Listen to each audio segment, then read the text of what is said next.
Assalamualaikum warahmatullahi wabarakatuh. Selamat datang di video ini.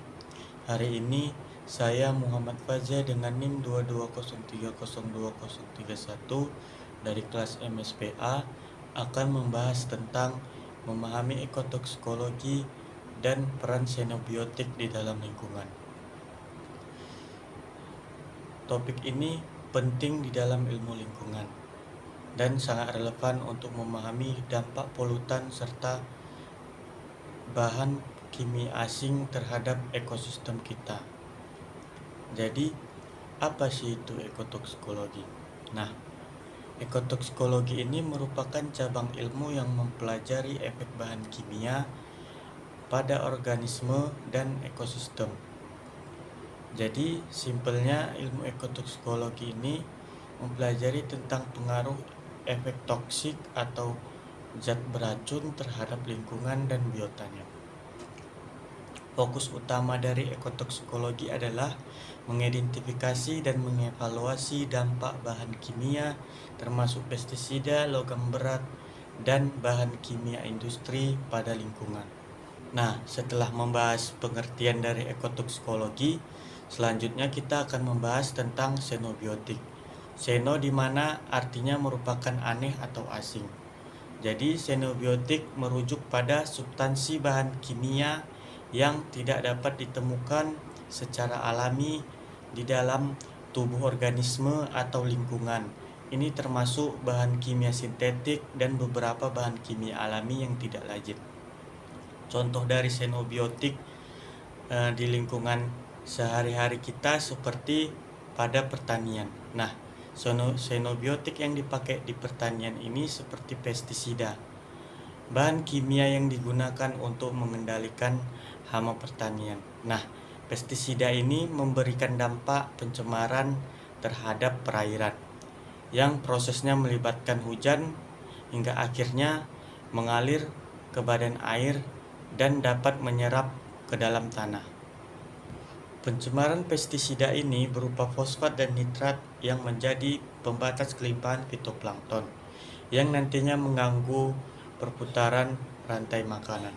Contoh dari xenobiotik ialah logam berat seperti merkuri dan timbal yang seringkali berasal dari polusi industri. Logam berat tidak dapat dikeluarkan melalui urin ataupun keringat karena sifatnya yang larut dalam lemak, sehingga terjadi penumpukan logam di daerah yang banyak mengandung lemak. Seperti pada manusia, terletak di otak. Proses ini juga dikenal dengan sebutan bioakumulasi. Contoh yang ketiga, bahan kimia industri, seperti pelarut, organik, dan plastik. Bahan-bahan kimia seperti ini, jika limbahnya tidak dengan baik diproses, maka akan berdampak buruk pada lingkungan, khususnya pada perairan, yang nantinya plastik-plastik tersebut dapat mencemari dan meracuni biota yang ada di perairan. Nah, dari bahayanya xenobiotik ini otomatis akan memberikan dampak kepada lingkungan. Jadi dampak xenobiotik terhadap lingkungan ini dapat mencemari badan air dan terdampak pada kesehatan ikan serta organisme akuatik lainnya. Ini bisa menyebabkan penurunan populasi, perubahan perilaku, atau bahkan kematian massal. Yang kedua, ini dapat mempengaruhi rantai makanan. Xenobiotik yang terakumulasi dalam rantai makanan, misalnya bahan kimia berbahaya yang masuk ke dalam tanah atau air, dapat diserap oleh tanaman yang kemudian dimakan oleh hewan herbivora. Nah, hewan herbivora tadi memakan hewan herbivora lainnya. Ini bisa mengalami akumulasi xenobiotik dalam tubuh mereka yang nantinya juga bisa terjadi pada siklus rantai makanan di perairan. Selanjutnya, perubahan ekosistem. Akumulasi xenobiotik dalam tanah dan air dapat mengubah struktur komunitas organisme.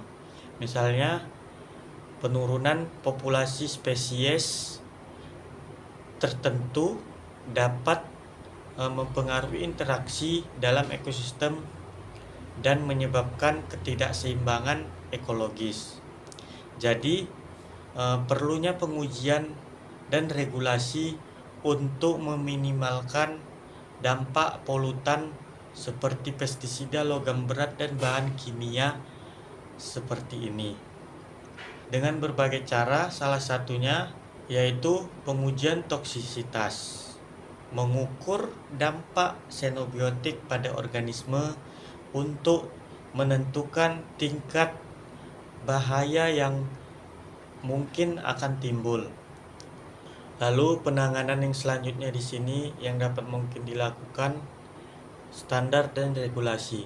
Pemerintah dan organisasi internasional menetapkan batasan penggunaan dan pembuangan bahan kimia berbahaya guna melindungi lingkungan dan kesehatan manusia. Upaya mengurangi dampak xenobiotik, ada beberapa langkah yang dapat diambil untuk mengurangi xenobiotik ini, seperti penggunaan alternatif, beralih ke bahan kimia yang lebih ramah lingkungan, atau metode pengendalian hama yang lebih alami. Lalu pengelolaan limbah, memastikan pembuangan bahan kimia dilakukan dengan cara aman dan sesuai regulasi. Nah, jika semua tindakan tadi telah dilakukan, tidak dibarengi dengan edukasi dan kesadaran, maka akan terasa sia-sia dan tidak akan jangka panjang. Untuk meningkatkan pemahaman masyarakat tentang pentingnya mengurangi penggunaan bahan kimia berbahaya, agar untuk dilakukan pemahaman dan edukasi mengenai bahayanya bahan polutan seperti pestisida, bahan kimia, dan seperti logam berat. Jadi kesimpulannya pada topik kali ini, ekotoksikologi dan studi xenobiotik memberikan wawasan penting tentang bagaimana bahan kimia asing mempengaruhi lingkungan. Dengan memahami dampak dan menerapkan langkah-langkah pencegahan, kita dapat membantu menjaga keseimbangan ekosistem dan melindungi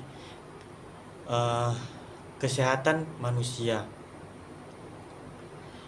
Tentunya saya harap lingkungan kita akan lebih terjaga lagi dan masyarakat lebih diedukasi dan sadar akan pentingnya menangani polutan.